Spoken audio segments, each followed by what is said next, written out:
If you're looking for conservative conversations, commentary and content, then Family First has them all. And best of all, thanks to our thousands of supporters, there's no paywall or pesky advertisements. Check out our lineup. Our regular video blog from Bob McCoskrie called McBlog, with a regular dose of commentary around social and family issues. Family Matters, with guests from around the world and here in New Zealand, focusing on a range of issues and hosted by Simon O'Connor. Built on Truth, as Samuel Bilton takes a youth-focused dive into some of the contemporary cultural issues. The No Fluff Zone with Ala Pomalele offers her candid insights on key social and moral topics. Our very popular weekly political analysis show, Straight Talk, with a panel of guests who are unashamedly and unapologetically social conservatives. Political Playback, Thursdays live at 5 p.m, as we discuss the week in Parliament and New Zealand politics in general from a conservative viewpoint. And our newest feature, Counterculture, a young team of panellists discussing faith, culture and the issues shaping millennials and Gen Z. Finally, start each weekday informed. 7:30 a.m. live Monday, Wednesday and Friday. Daybreak with Bob McCoskrie as he gives an overview on key stories you need to be aware of. 7:30 a.m. live Tuesday and Thursday. A more in-depth discussion, Solid Ground with Simon O'Connor. You can access all these important discussions in the format that you prefer. Watch, read, listen. We will continue to promote strong families, marriages, religious freedom and the value of life based on the footprint of faith which has underpinned New Zealand for generations, and most importantly, be a voice for your values. Visit familyfirst.nz to see the full lineup and latest episodes. Go to familyfirst.nz and join the conversation.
Good morning everyone, good morning from the Treehouse studio on a rather chilly Auckland morning, and greetings to all of you from across New Zealand and around the world joining me, Simon O'Connor, here on Solid Ground, where I talk the issues of the day, or at least the issues which have caught my eye, often in the cultural, the ethical, the moral, certainly the political side of things. As the regulars know, this is a live show. I'm coming to you live from the studio. And so if you have any thoughts or comments or questions of your own, if there's something happening, particularly in New Zealand, which is on your mind and you'd like me to address it, put it in the comments. Now, important to note, comments that go into the Family First Facebook page and its YouTube channel, those are the two feeds which I get here in the studio. If you're commenting on my LinkedIn page, for example, or on Bob McCoskrie's page, wonderful to have you. Comment away. They don't and can't come live here. We can only get literally 2 streams of comments. So go to the Family First Facebook page. I've been asked to put the volume up slightly. That's probably as much as I can do at the moment, Bernice, from my end. But as I say, if you have comments or questions, go to the Family First YouTube channel or to the Facebook page. There we go. You think I'd know this after, I think we're up to an 139th episode now. I think I'd know that. So look, welcome. Lovely to have you along. There's lots to talk about today, from the what is a woman definition right through to homeschooling. That is quite a big issue at the moment, and a few other things in between. You'll excuse me all being wrapped up this morning. I had wonderful ambitions of putting on my usual Family First t-shirt or a polo shirt or something, but it's actually rather chilly. And those of you south of Auckland will say that I'm a complete wimp, because it was about 5 degrees here in the treehouse when I got here this morning, and you're going luxury. Try it being cooler. But yes, rather chilly. But as I say, it is a live show, and so I've got already wonderful comments coming through. There's a bit of a tradition of those who are coming on board to say good morning, often telling me where they are. So good morning to Robin and to Darren as well there. We've got Jackie. Good morning from Ray Teehee. Rose there and beautiful Taupo. Good morning, Lynette. Lovely to have you along. Mike, always a pleasure. NZ Knitter, good morning. Lovely to have you along. Samuel, good morning. Nigel telling me it's a bit chilly there in Te Awamutu.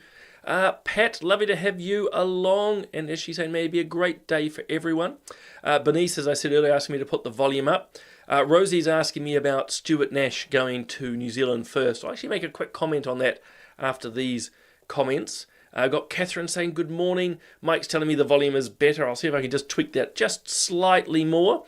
So that is good. Look, I better stop there. As I say every morning, I end up, I could spend the entire half hour saying good morning to everyone. Although I will say there's Alvin and Cindy currently winning the furthest south. Not that I know where everybody is who's commenting here. There are literally hundreds, and eventually by the end of the day, thousands of people who have watched the show. But lovely to have people from Invercargill. Is it Queen's Park down there? Just love it. I'm sorry if I've got that wrong, but there's just that beautiful park you have there in Invercargill. Just amazing. And we've got Tarata, Shane from Tarata. Lovely to have you along. Good morning. So look, was it Rosie? Someone was asking me about, oh yes, this is a political question, which I'm sure Bob and I will talk more about on Thursday when we host Political Playback. But very good question. Stuart Nash going to New Zealand first. Not a complete surprise. He's very... Look, I knew Stuart when I was in Parliament. Actually quite a capable minister. Didn't always agree with what he was doing or what he was saying. You remember he actually got involved in quite a few, I'd say they're not quite scandals, but probably inappropriate behaviours for a minister. Phone calls that were being made, suggestions that he was making to, I think, donors and the like. I actually don't remember all the specifics, but it wasn't that tidy. And I think, too, he certainly had a falling out with the leadership of Labour, certainly Chris Hipkins. So there's an element of something personal here. Obviously, he left politics and he's begun, if you will, flirting with New Zealand first.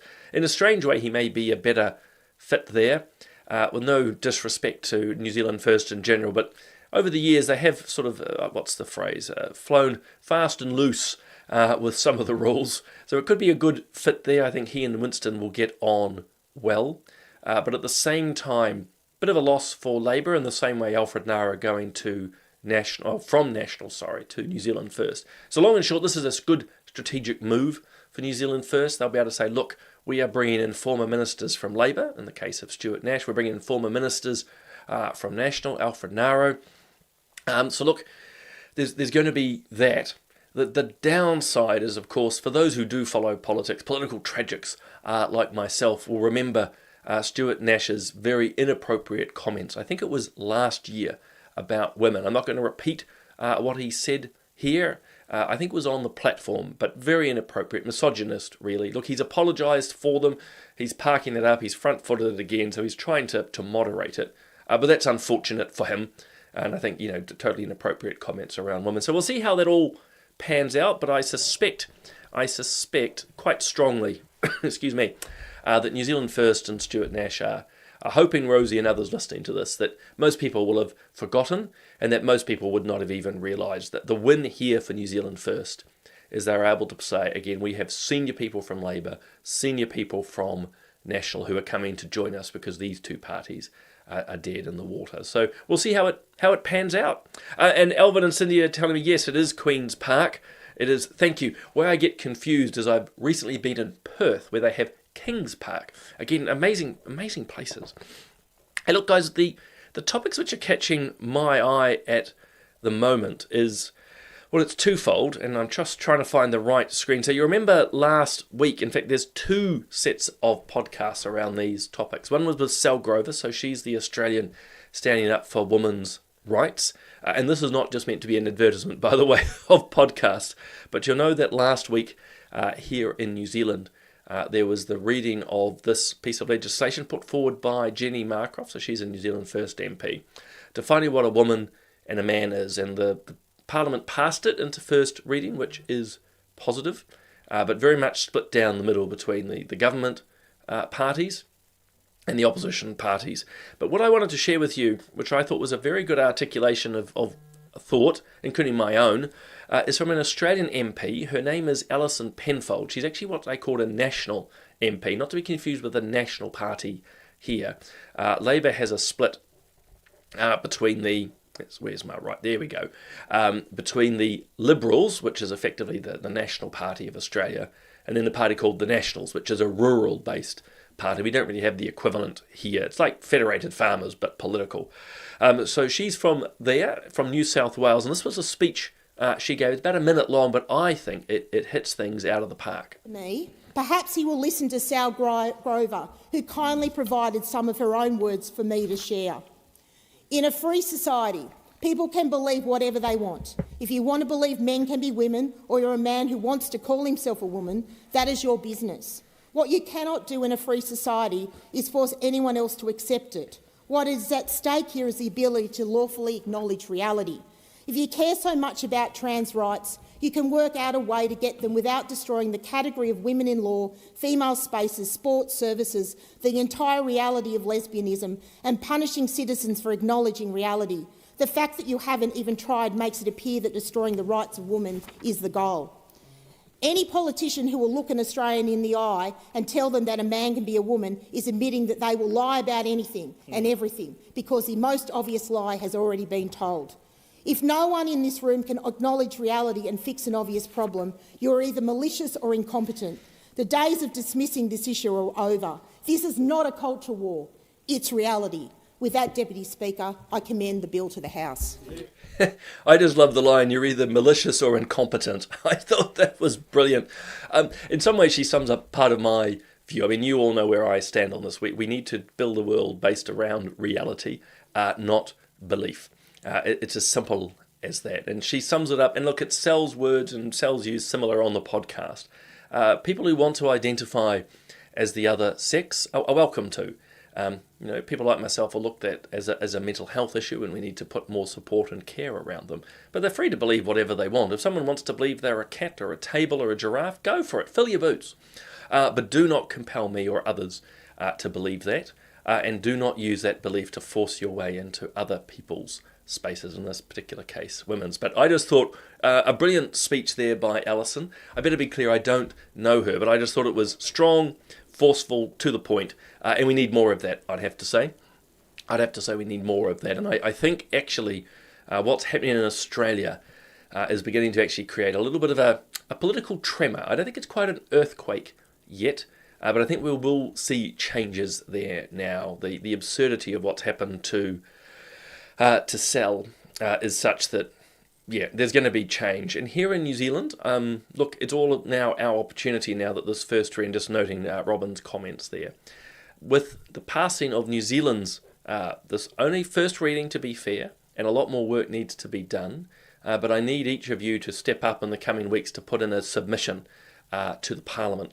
Bob and I and the team are actually working partly today and over the coming days to put together some information for you to help when you put your own words together, but to send to the Select Committee to say, women's rights matter. Women's spaces should be for women. Sex segregation has been something which has been developed over many, many years, whether it's in prisons, whether it's in sports, whether it's just the ability for women to have their own spaces, just in the way that we used to have men's only spaces. It's important. And as we talked the other week, and I don't know if I haven't actually raised this on solid ground, then I'll move on to the homeschooling issue. Understand and make sure the members of Parliament understand this too. I mean, we will from Family First, but it's always good to have more support. More people than not support the definitions of a man and a woman. Most New Zealanders know what a man is and what a woman is. And so as you can see there, 51% of people say, hey, of course there should be a law to define this. Only 19% oppose. And you might go, look, 51% is not that high. I would maintain that 30% that say they are unsure aren't actually unsure. I would say 29.9% of that 30% is people who are scared to say what they think. Because that's how this particular argument or debate has gone down in New Zealand. It's not that people have lost their reasoning or rationality. People are scared to put out their voices because trans activists and radical LGBTI activists are abusive. As others have noted, this is actually quite a totalitarian dynamic. You speak out against wearing the rainbow lanyard, if you speak out against using pronouns, if you say, actually, I'm not going to go against my beliefs in biological reality, then you get punished. You get hauled in front of the HR department. You get sprawled onto the front pages of the likes of the Herald or stuff. You get abused. And so it's not unreasonable or unexpected that a lot of people just go, I'm just not going to go there. But the good thing is that you have the likes of Family First, many of your good selves, the Carolee Smiths, the Sal Grovers, the J.K. Rowlings and others who go, nah, we're not playing this game anymore, and we're prepared to stand up and call them out. And I can tell you, the more of us that call them out, that house will fall. The trans activists and their delusions will fall, because it's a minority of a minority of these activists who yell and scream and abuse people. We just stand up to them. It's like when you stand up to bullies. And Mike, sorry, I'm just reading these comments as they come through, saying, well, that's very kind, Mike. We just need to keep standing up. And Robin's right too. Yeah, look, unfortunately, governments are captured, the bureaucracies are captured. It's yeah. And I see how the biological reality isn't a belief. Commentator says it's a fact. Exactly right. It's exactly right. You can believe in biological facts, but you can't believe in fantasies. Or rather, if you believe in fantasies, it remains in the fantasy world. We're getting quite philosophical. There we go. I tie myself up in knots. But look, long and short, we have material coming. And NZNet is asking, how exactly do we find out our local MP, or how they voted on it? Well, probably the easiest way at this moment, firstly, find out who your local MP is. A Google search will normally help that if you know what your electorate is called.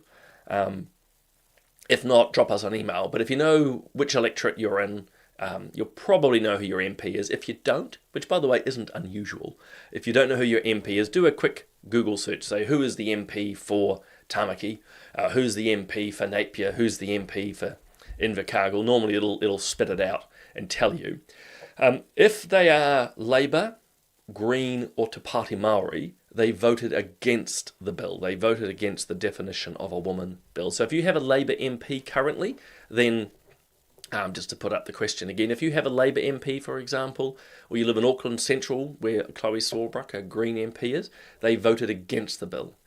But if your MP is a National MP or an ACT MP or New Zealand First, then they voted for it. So that's the quickest way to know. So yeah, saying here Butterick and Wairarapa. So he's a National MP. He would have voted for it. But here's the caveat, people. Listening to the speeches that evening in the Parliament, I think there's a variety of views, certainly within the National Party, probably within ACT as well. In other words, just because your National MP voted for this at first reading doesn't mean that they will vote for it again. In fact, if you heard the speech from Nicola Grigg, who's meant to be the Minister for Women, I say meant to be because it was very clear from her speech. She was very uncomfortable saying that women are women and men are men. More encouragement is needed. In other words, don't let us sit on our laurels that it's got through first reading, and in this case, all three parties on the right voted for it. We've got to put pressure on those MPs continually. Lisa's mentioning Kelly J. King, so that's Posey Parker. Always a good reminder, of course, when she came to speak here, that the supposedly peaceful, loving trans activists and their mates went and beat her up. which is terrible. And hello from beautiful Picton. I was only there in January, actually. To be fair to Annette, it was bucketing with rain at the time, but it was still quite pleasant overall. Hey, speaking of that, on the positive side, and I'll switch over to homeschooling in a moment, good news coming out of the UK. Finally, what they call their Equalities in HR, Human Rights Commission, has come out with guidelines to say actually there needs to be single-sex spaces. So this is the equivalent of New Zealand's Human Rights Commission. Clearly not as captured, but in the UK they're responding to a Supreme Court ruling. So last year the Supreme Court in the United Kingdom ruled that biological men are men and biological women are women, and that there needs to be separate spaces. Now it's been, bureaucrats dragging the chain, but finally the Equalities and Human Rights Commission in the UK has said actually there needs to be some guidance around this to make sure that there is segregation where required. Now, really important to stress here, people, really important to stress, laws themselves aren't going to make a change. And when you hear what I think are stupid arguments from those who don't believe in biological reality, says, oh, well, we're going to have police on every toilet door. No one's expecting to be police at every toilet or every sports ground. But what laws do, God, that's an awkward sentence, isn't it? What laws do is send a social signal. It provides actually a social license to people to say, I'm sorry, you're not meant to be here. In other words, the law will be on the side of women who will be able to, if they choose, turn to a man who's in their swimming, changing rooms or wherever and say, I'm sorry, you're not meant to be here. So anyway, I think that's just important to stress. Don't let anyone say to you, oh, it's ridiculous that we've got a bill like this. You're going to have to use police resources at every swimming pool, changing room and every public toilet. No, that's just an absurdity. But speaking of absurd, this is, and don't donate to this group if you do, Amnesty International. Look, they've gone completely off the reservation. So this is what they put out after the bill last week. So Amnesty International, supposedly for human rights, doesn't know actually what a human is, because humans are divided male and female biologically. In fact, the entire mammalian species of the world, in fact, even beyond mammals, the entire world is based around male and female. So look, long and short, this is the stupidity from Amnesty International. Of course, bear in mind too, they are not just pro into this trans space, they're pro-abortion, supporting drugs. They just become a terrible organisation, to put it bluntly. So if any of you donate to them, can't tell you what to do, but I would stop. I just think it's, what more needs to be said? And just being aware of what the problems are. This is still from Health New Zealand. This is why we have to keep fighting this battle, guys. This is Health New Zealand, granted from a few weeks ago, and their Canterbury area, talking about birthing people and chest feeding. Just remember, when they replace terms like women or mothers, words that we've come to, if you will, cherish, it have a deeper meaning. With simply explanations, we have gone backwards. This is dystopian sort of stuff here. We don't need a language which describes things as if it's a definition, which is why words like birthing people, it's describing a situation. Whereas mother, yes, of course it describes the person, but it comes with a richer and deeper meaning. The same again, chest feeding. It's not chest feeding, it's called breastfeeding, for a reason. Okay, men can't and don't and shouldn't. So look, it's just, these are the absurdities we have to deal with. And actually, speaking of absurdities, I better mention this. I just thought this was funny, in a dark sort of way. So Mikey Sherman won an award. I think she got the Top Journalist Award, actually. And look, congratulations to her on that. I think it was around her reporting of the Māori Party. So actually, I'm quite happy that she won the award, that she's right to be recognised. What was striking is that the mainstream media continues to provide very limited coverage on the wider dynamics around what she did in the Minister of Finance's office, provides no self-reflective reporting of the media of itself, of why it chose to ignore the story. I think this is just another reason why mainstream media is imploding effectively. Not because she won the award. I want to stress that again. Mikey winning the award, if that's what they thought was appropriate, that is perfectly fine. She's done some really good journalistic work, and that, is fine to be recognised. But it's striking when you read the reports, whether it's on Stuff or the Herald or One News, an attempt to basically sideline the rest of her behaviours, be that around her comments to a fellow journalist, Lloyd Burr, or alleged comments, I better be clear, or what she did around Stuart Smith and so on. All of that's just pushed under the carpet, including the media's own role in covering it up. So, yeah, I just thought I would mention that. And if I could very quickly as well, this is to do with Afghanistan. And you go, what has this got to do with the price of fish? It just caught my fancy, I suppose, partly because I've dealt with the Afghan community here in New Zealand, and I've been to Afghanistan, went to Kabul during the war. What strikes me, this is a garment-rending article in the BBC about how terrible it is what's happening to women and girls in Afghanistan. The ability, obviously, to never wear what they want. They have to wear sheets across them. They're not allowed education, singing, dancing, married off as children. It is beyond awful. It is beyond awful what happens to these women. But what strikes me and why I'm sharing it here is often the people writing these pieces and advocating at one level rightly for the rights of women in Afghanistan were also the very people complaining when we were there fighting the Taliban. Some of the most vociferous voices against the United States, the UK, Australia, New Zealand, all the groups, Turkey, there was militaries from all around the world in Afghanistan fighting this medieval death cult, which was the Taliban, saying it's wrong, get out, this was a terrible war.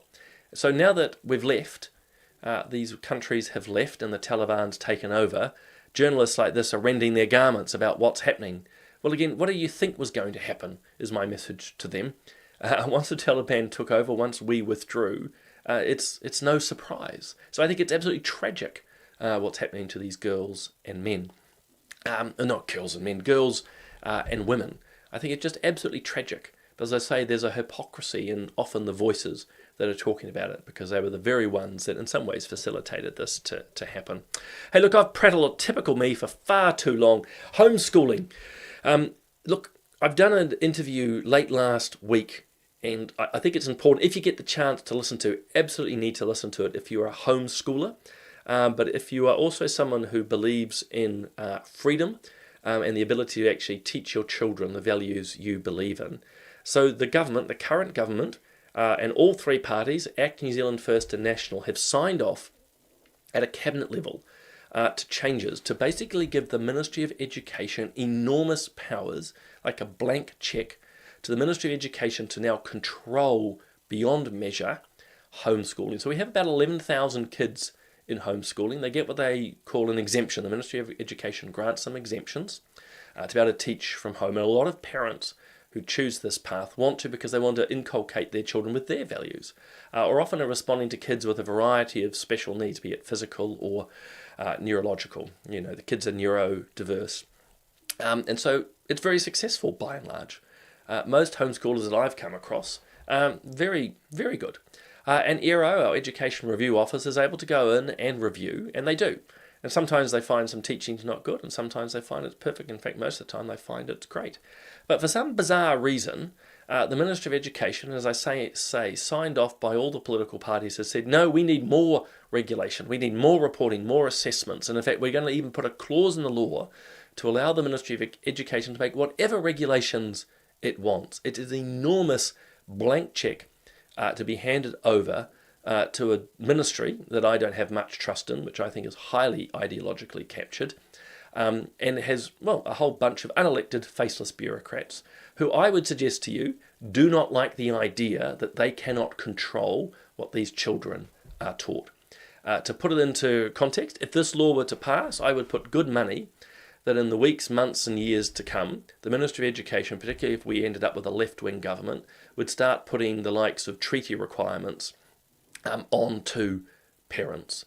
Now, you can have all the views in the world around the Treaty of Waitangi, but actually I don't think it's appropriate for that to be, if you will, indoctrinated into children, particularly if it ends up bringing in spiritual elements. I could imagine them bringing elements of what they call safetyism in. Oh, well, you know, is your home safe for children, particularly if your child wants to identify as a different gender? I mean, that would be a direct challenge to parents and how they want to raise their children. Just look at what the Crown did to Bethlehem College, that school in Tauranga, which taught that there's men and women and marriages between men and a man and a woman. Look at how the state barrel on there and beat the school up. So you can see, I would suggest, where these regulations would be misused. It'll also just put on a huge burden on parents trying to report. And let's be clear, they already can, in current law, the Ministry of Education could already ask for feedback reports and assessments from parents. So you do have to ask, why is it that this government, the centre-right government, is handing enormous amounts of power, or trying to hand over enormous amounts of power to the state, to the bureaucracy? It makes no sense. And so I've sat down with Cynthia Nixon here. She's part of the New Zealand homeschooling network. She is basically the government liaison, very knowledgeable. She's had 5 kids through homeschooling. She advises others. She talks through what's happening. She mentions, importantly at the start, there has been no consultation with parents around this whatsoever. The minister's saying, oh, well, once we pass this law, once we ram it through, then we'll consult with parents. I mean, talk about the cart before the horse. You go out and you consult with the public first, and then you go and pass laws. So look, this is a very bad move by the government. I think it should worry everyone, not just homeschoolers, because as I keep saying, it is handing enormous powers over to the bureaucracy, and particularly to the Ministry of Education. I mean, if you've got anything to do with education at the moment, they are obsessed around trans issues. They are obsessed around the likes of relationship and sexuality education, well imbued with the likes of Inside Out. They're obsessed with climate change and inculcating fear into our young ones. They're obsessed with a particular view of the treaty. They are obsessed, I would suggest, with just about every left-wing issue. And I would argue, and I've seen it when I was in politics, desperate, as I keep using that word, to inculcate children, which is, again, one of the key reasons I think people want to do homeschooling. To get their kids away from that and actually put their own values into their children, which is their right.